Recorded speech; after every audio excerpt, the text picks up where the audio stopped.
China's military, history, development, and global role. Introduction. China's military, officially known today as the People's Liberation Army (PLA), stands as one of the most powerful, complex, and rapidly modernizing armed forces in the world.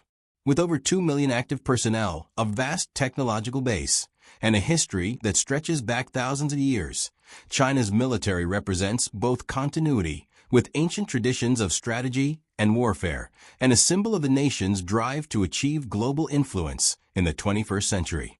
Understanding China's military requires examining not only its present capabilities, but also its evolution through history, its cultural roots in military philosophy, its struggles and humiliations in the past, its transformation under the Communist Party, and its growing assertiveness in the modern era. From Sun Tzu's ancient wisdom to hypersonic missiles and cyber warfare, the Chinese military story is one of resilience, adaptation, and ambition. Ancient Chinese warfare and strategic thought. China's military history begins with some of the earliest organized states in human history. During the Shang and Zhou dynasties, Chinese rulers relied on bronze weapons, horse-drawn chariots, and rigid social hierarchies to maintain order and defend their territories. Warfare in early China was not only about brute strength, but also about strategic thinking. Perhaps the most famous contribution China has made to global military thought is Sun Tzu's Art of War, written around the 5th century BCE during the Warring States period.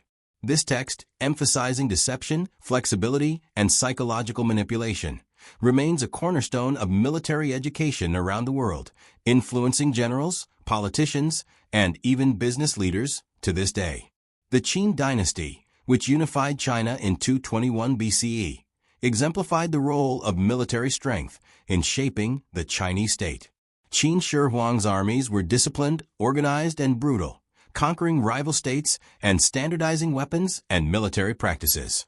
The Qin also began building the Great Wall to defend against northern nomadic tribes, an early recognition of the importance of border security.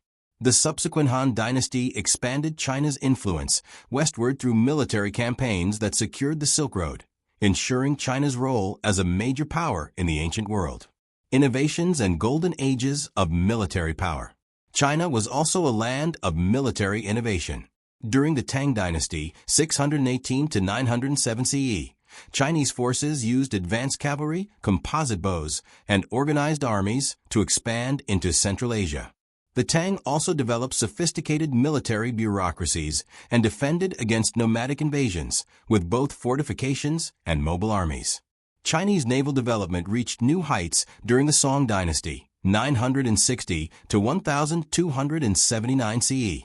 The Song military made use of the world's first gunpowder weapons, including early grenades, fire lances, and primitive cannons. This invention would later revolutionize warfare worldwide, but it was China that pioneered it. The Song Navy also used paddle-wheel ships, naval mines, and flamethrowers, demonstrating a remarkable level of sophistication. The Ming Dynasty, 1368 to 1644, further expanded China's naval capacity under Admiral Zheng He, whose massive fleet sailed to Southeast Asia, India, the Middle East, and even East Africa. These voyages were as much about diplomacy and showcasing power as they were about trade, representing one of the earliest forms of military projection abroad. Yet despite these achievements, the Ming later turned inward, dismantling much of their naval capability at the very time European powers were beginning their own global expansion. This decision would prove costly, as China found itself increasingly vulnerable to external threats in the centuries that followed. Decline and the century of humiliation. By the 19th century, China's military had fallen behind Western powers in technology and organization. The once mighty Qin dynasty, which had expanded China's borders to their greatest extent, faced crushing defeats in the Opium Wars against Britain. The Qing armies, still reliant on outdated weapons and traditional tactics, could not withstand modern steamships, rifles, and artillery. The Treaty of Nanking in 1842 and subsequent unequal treaties marked the beginning of what Chinese historians call the Century of Humiliation. During this period, foreign powers carved out spheres of influence in China, and the military proved incapable of defending national sovereignty. The Taiping Rebellion, 1850 to 1864, one of the deadliest conflicts in history, further exposed the weaknesses of the Qing military, as it relied heavily on regional militias rather than a centralized professional army. Later, the Sino-Japanese War, 1894 to 1895, ended in a humiliating defeat for China, with Japan seizing Taiwan and asserting itself as the new dominant power in East Asia. The failure of the Qing military to modernize left China vulnerable and demoralized, fueling revolutionary sentiment that would eventually lead to the fall of the dynasty in 1911. Military during the Republican era. The establishment of the Republic of China in 1911 did not immediately solve the problem of military weakness. Instead, China fragmented into warlord-controlled regions, each with its own private armies. While the nationalist government under Chiang Kai-shek attempted to unify and modernize the military, corruption, factionalism, and lack of resources limited effectiveness. During this period, the Communist Party began building its own military force, the Red Army, which relied on guerrilla tactics and peasant support to survive against both the nationalists and Japanese invaders. The Second Sino-Japanese War, 1937 to 1945, which later merged into World War II, was a turning point. Chinese forces, both nationalist and communist, fought bitterly against Japanese occupation, suffering massive casualties, but eventually emerging as victors with Allied support.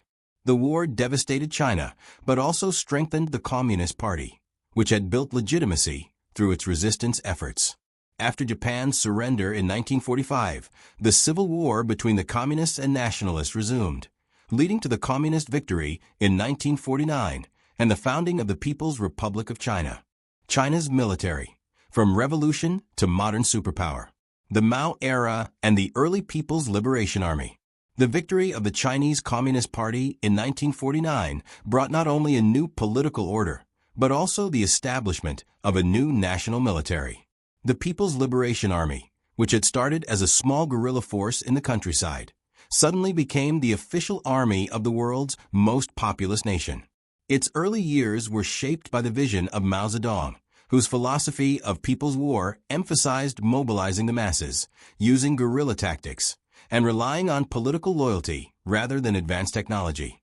In Mao's eyes, the strength of the military lay not in weapons, but in the will of the people, and he ensured that the PLA was firmly under the control of the Communist Party through political commissars and strict ideological training. The Korean War 1950 to 1953 was the PLA's first major test.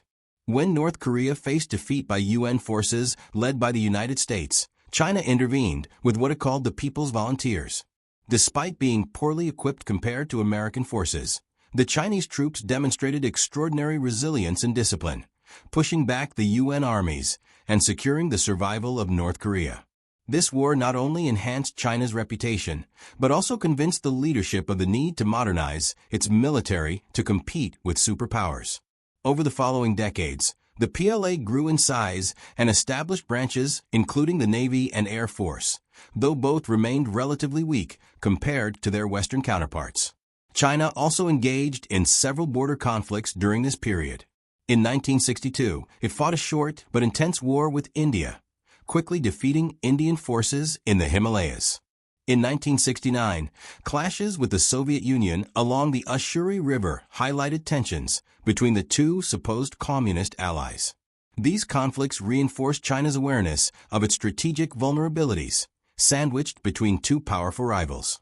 During the Vietnam War, China supported North Vietnam with supplies and advisors, seeing the struggle as part of the broader Cold War rivalry. The PLA, however, remained focused on defending China's borders rather than projecting power overseas.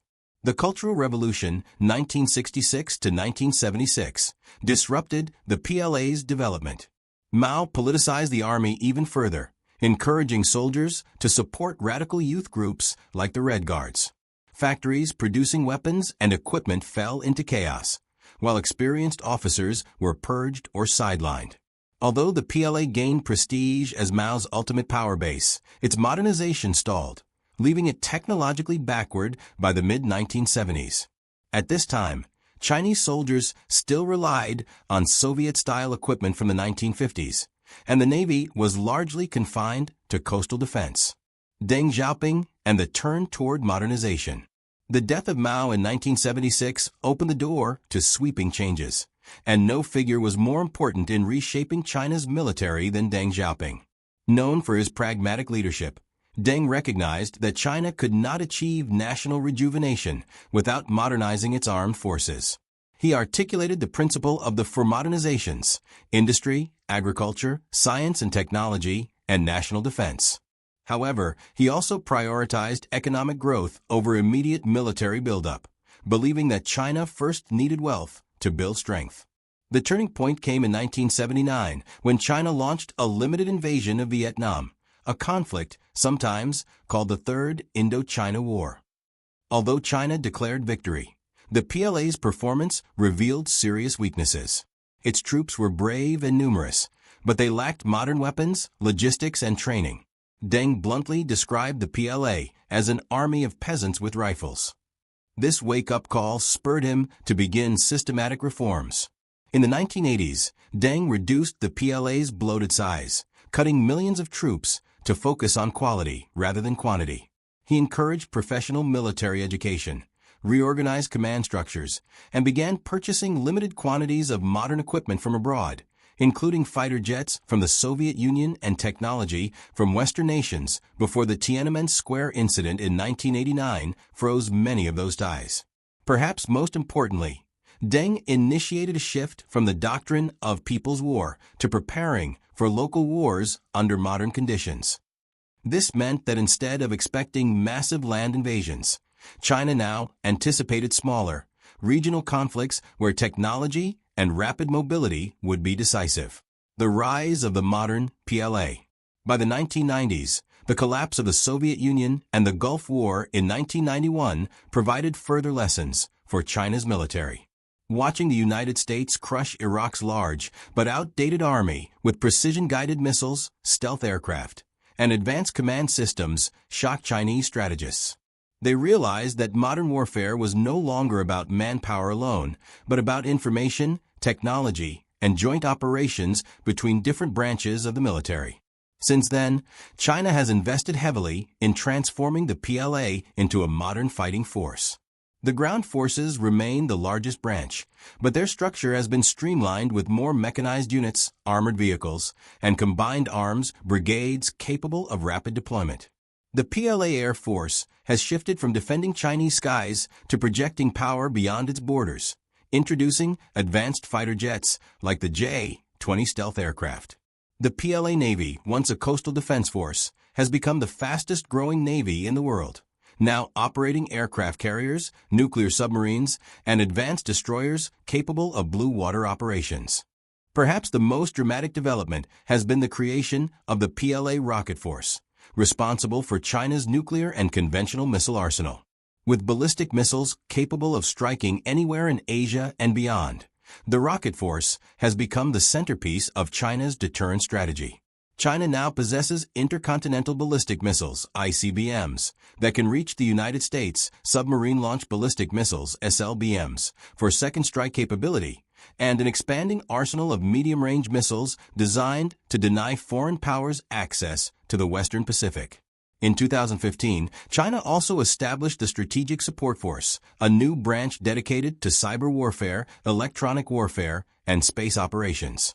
This reflects China's understanding that future wars will be fought not only on land, sea, and air, but also in the digital and outer space domains. China has already demonstrated anti-satellite missile capabilities, raising concerns about the vulnerability of U.S. satellites in a potential conflict. Nuclear weapons and strategic deterrence. China's nuclear program began in the 1950s with Soviet assistance, but accelerated independently after the Sino-Soviet split. In 1964, China tested its first atomic bomb, becoming the fifth nuclear power in the world. 2 years later, it detonated a hydrogen bomb, demonstrating rapid progress. Unlike the United States and the Soviet Union, however, China adopted a policy of minimum deterrence, pledging a no-first-use policy and maintaining a relatively small arsenal compared to the superpowers.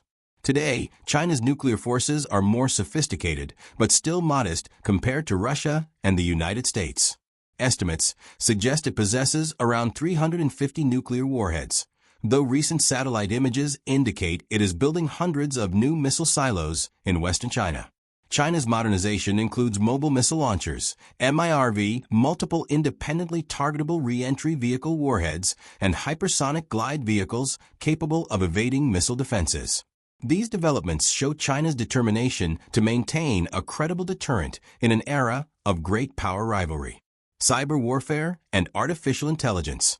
One of the most interesting aspects of China's military development is its emphasis on cyber warfare and artificial intelligence. Chinese hackers have been accused of numerous cyber attacks targeting foreign governments, corporations, and military systems. The PLA views cyberspace as both a battlefield and a weapon, capable of disabling enemy communications, stealing sensitive information, and undermining morale. Unlike traditional military domains, cyber warfare allows China to project power globally without deploying troops. Artificial intelligence is another frontier. China is investing heavily in AI for military purposes, including autonomous drones, decision support systems, and predictive logistics. PLA theorists speak of intelligentized warfare, where AI will dominate future battlefields. This focus on cutting-edge technology reflects China's desire not just to catch up with the West, but to leapfrog into new areas where it could gain an advantage.